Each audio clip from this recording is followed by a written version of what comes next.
El árbol es un cuento publicado originalmente en 1920.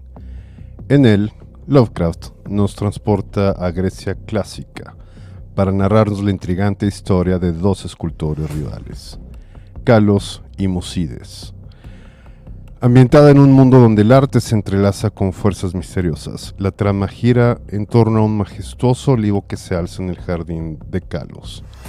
Este árbol parece ejercer una extraña influencia sobre las creaciones de los artistas.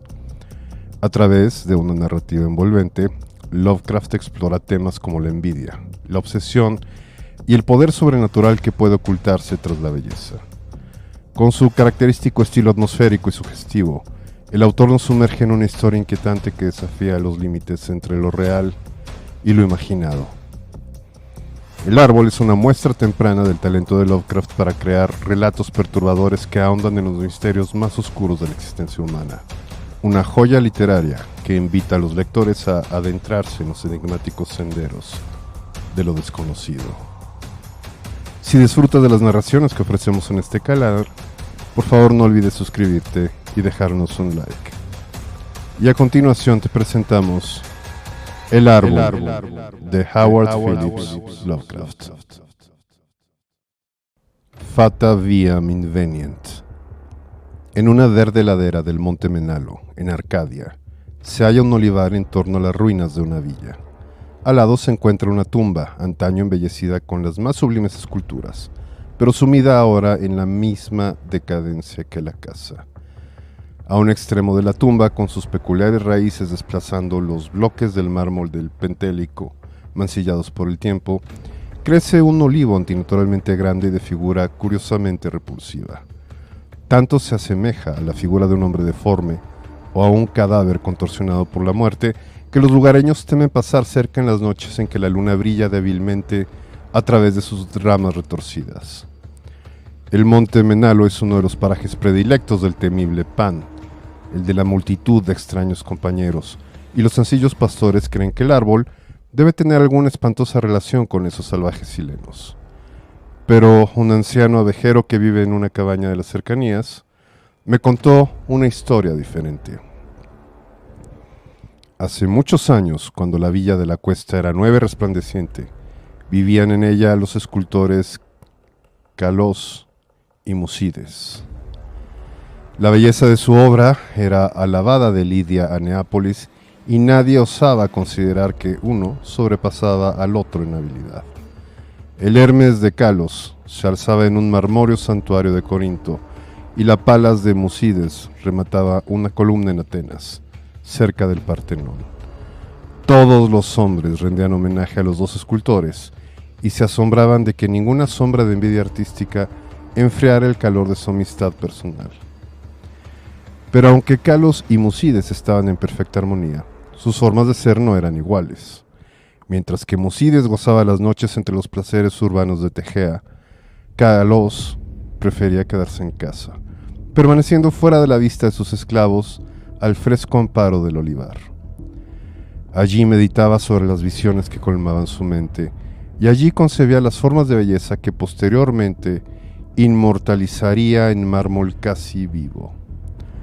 Los ociosos, por supuesto, comentaban que Kalos se comunicaba con los espíritus de la arboleda y que sus estatuas no eran sino imágenes de los faunos y las dríadas con los que se codeaba, ya que jamás hacía sus esculturas partiendo de modelos vivos. Tan famosos eran Kalos y Musides que a nadie le extrañó que el tirano de Siracusa despachara enviados para hablarles acerca de la costosa estatua de Ticho que planeaba erigir en su ciudad. De gran tamaño y factura sin par había de ser la estatua, ya que había de servir de maravilla a las naciones y convertirse en una meta para los viajeros. Honrado más allá de cualquier pensamiento resultaría aquel cuyo trabajo fuese elegido, y Kalos y Musides estaban invitados a competir por tal distinción. Su amor fraterno era de sobra conocido, y el astuto tirano conjeturaba que, en vez de ocultarse sus obras, se prestarían mutua ayuda y consejo, así que tal apoyo produciría dos imágenes de belleza sin par, cuya hermosura eclipsaría incluso los sueños de los poetas. Los escultores aceptaron complacidos el encargo del tirano, así que en los días siguientes sus esclavos pudieron oír el incesante picoteo de los cinceles.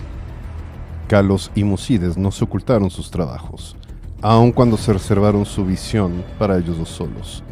A excepción de los suyos, ningún ojo pudo contemplar las dos figuras divinas liberadas mediante golpes expertos de los bloques en bruto que las aprisionaban desde los comienzos del mundo. De noche, al igual que antes, Musides frecuentaba los salones de banquetes de Tegea, mientras Kalos rondaba a solas por el olivar. Pero según pasaba el tiempo, la gente advirtió cierta falta de alegría en el antes radiante Musides. Era extraña, comentaban entre sí, que esa depresión hubiera hecho presa en quien tenía tantas posibilidades de alcanzar los más altos honores artísticos. Muchos meses pasaron, pero en el semblante apagado de Musides no se leía sino una fuerte tensión que debía estar provocada por la situación.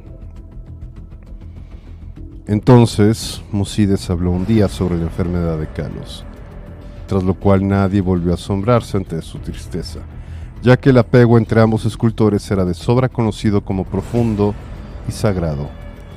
Por tanto, muchos acudieron a visitar a Kalos, advirtiendo en efecto la palidez de su rostro, aunque había en él una felicidad serena que hacía su mirada más mágica que la de Musides, quien se hallaba claramente absorto en ansiedad y que apartaba a los esclavos en su interés por alimentar y cuidar al amigo con sus propias manos. Oculta tras pesados cortinajes se encontraban las dos figuras inacabadas de Ticho, últimamente apenas tocadas por el convaleciente y su fiel enfermero. Según desmejoraba inexplicablemente más y más, a pesar de las atenciones de los perplejos médicos y las de su inquebrantable amigo, Kalos pedía con frecuencia que le llevaran a la tan amada arboleda. Allí rogaba que lo dejasen solo, ya que deseaba conversar con seres invisibles. Musides accedía invariablemente a tales deseos, aunque con lágrimas en los ojos al pensar que Kalos prestaba más atención a faunos y a dríadas que a él. Al cabo, el fin estuvo cerca y Kalos hablaba de cosas del más allá. Musides, llorando, le prometió un sepulcro aún más hermoso que la tumba de Mausolo, pero Kalos le pidió que no hablara más sobre glorias de mármol. Tan solo un deseo se albergaba en el pensamiento del moribundo: que unas ramitas de ciertos olivos de la arboleda fueran depositadas, enterradas en su sepultura, junto a su cabeza. Y una noche, sentado a solas en la oscuridad del olivar, Kalos murió. Hermoso más allá de cualquier descripción resultaba el sepulcro de mármol que el afligido Musides cinceló para su bien amado amigo. Nadie sin el mismo Kalos hubiera podido obrar tales bajorrelieves, en donde se mostraban los esplendores del Eliseo. Tampoco descuidó Musides el enterrar junto a la cabeza de Kalos las ramas de olivo de la arboleda. Cuando los primeros dolores de la pena cedieron ante la resignación, Musides trabajó con diligencia en su figura de Ticho. Todo el honor le pertenecía ahora, ya que el tirano no quería sino su obra o la de Kalos. Su esfuerzo dio causa a sus emociones y trabajaba más duro cada día, privándose de los placeres que una vez degustase. Mientras tanto, sus tardes transcurrían junto a la tumba de su amigo, donde un olivo joven había brotado cerca de la cabeza del yaciente. Tan rápido fue el crecimiento de este árbol y tan extraña su forma, que cuantos lo contemplaban prorrumpían en exclamaciones de sorpresa, y Musides parecía encontrarse un tiempo fascinado y repelido por él. A los 3 años de la muerte de Kalos, Musides envió un mensajero al tirano y se comentó en el ágora de Tegea que la tremenda estatua estaba concluida. Para entonces, el árbol de la tumba había alcanzado asombrosas proporciones, sobrepasando al resto de los de su clase y extendiendo una rama singularmente pesada sobre la estancia en la que Musides trabajaba. Mientras, muchos visitantes acudían a contemplar el árbol prodigioso, así como para admirar el arte del escultor, por lo que Musides casi nunca se hallaba a solas. Pero a él no le importaba esa multitud de invitados. Antes bien, parecía temer el quedarse a solas ahora que su absorbente trabajo había tocado a su fin.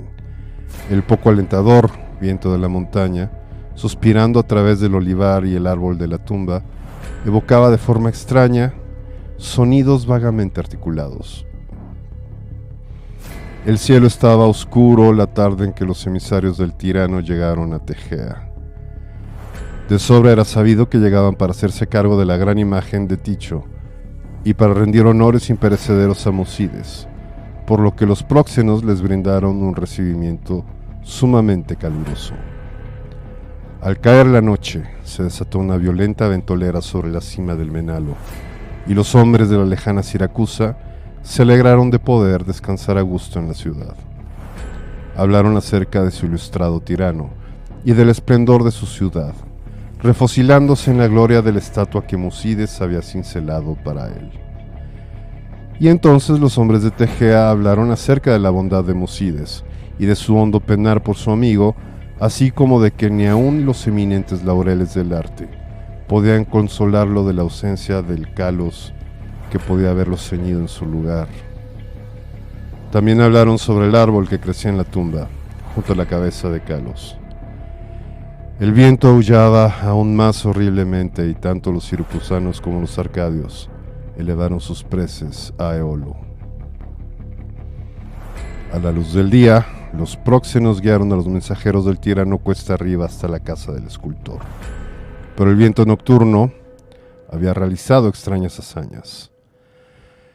El griterío de los esclavos se alzaba en una escena de desolación, y en el olivar ya no se levantaban los resplandecientes columnatas de aquel amplio salón donde Musides soñara y trabajara. Solitarios y estremecidos penaban los patios humildes y las tapias, ya que sobre el suntuoso peristilo mayor se había desplomado la pesada rama que sobresalía del extraño árbol nuevo, reduciendo de una forma curiosamente completa aquel poema en mármol a un montón de ruinas espantosas. Extranjeros y tegeanos quedaron pasmados, contemplando la catástrofe causada por el grande, el siniestro árbol cuyo aspecto resultaba tan extrañamente humano y cuyas raíces alcanzaban de forma tan peculiar el esculpido sepulcro de Kalos. Y su miedo y desmayo aumentó al buscar entre el derruido aposento, ya que del noble Musides y su imagen de Ticho, maravillosamente cincelada, no pudo hallarse rastro alguno. Entre aquellas formidables ruinas no moraba sino el caos, y los representantes de ambas ciudades se vieron decepcionados.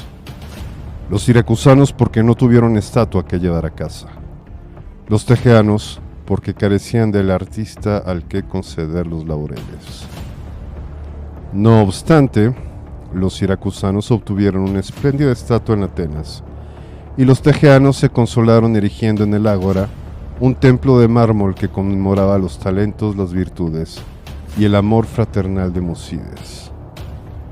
Pero el olivar aún está ahí, así como el árbol que nace en la tumba de Kalos, y el anciano abejero me contó que a veces las ramas susurran entre sí en las noches ventosas, diciéndose una y otra vez: yo sé, yo sé.